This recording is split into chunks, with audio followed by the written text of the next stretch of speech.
ቁርአን ግን አክተም ያለው ማለት ሙሉ ቁርአንን አነባለሁ ማለት ነው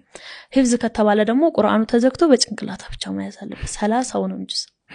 114 ሱራው ማለት ነው 114 ምዕራፍ እንደዛ ሙሉ በጭንቅላታ ተዘግቶ ሲሆን ቁርአን ገልጬ ግን አነባለሁ ከዛ ጁዝ አልአወል ጁዝ አሳኒ ሳድስ ሙሐደራ 40 ሐዲስ ተንቢሃት ኡሱስ 30 አሁን እነዚህን የተማርኳቸው ናቸው ሁሉም ይላሉ አቂዳ ነው መማራውም ሁለቱን ያወዳደርኩ ነው አህባሽና ወሃቢዩን ያወዳደርኩ ነው የትኛው ልክ ነው እነሱ ጋር ለመቆየት በጣም ነበር የጣርኩት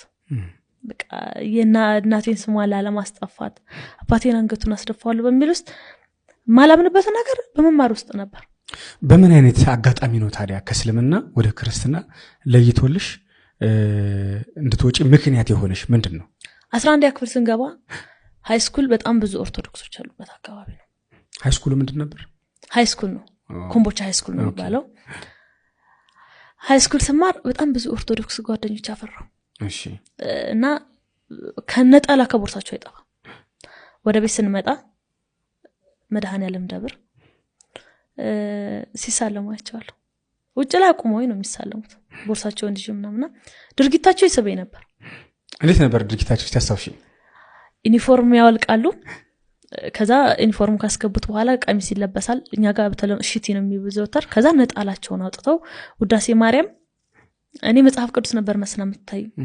እና እሷን ይዘው ይገባሉ ከ40 እስከ 1 ሰዓት ቆያሉ ያን ሰዓት ቁጭ ብዬ ነው ተጠብቃቸው እና ይሆነ እምነት ላይ ያሾፍበት ስለነበር ትክክለኛ አምላክ ሆንክ ታመጣኛለህ ነው ምለው ከዛ ጸልያችሁ ምናምን የኮምቦልቻ መድኃኔዓለም በቃ እስኪ አንተ ትክክለኛ አምላክ ሆንክ ታመጣኛለህ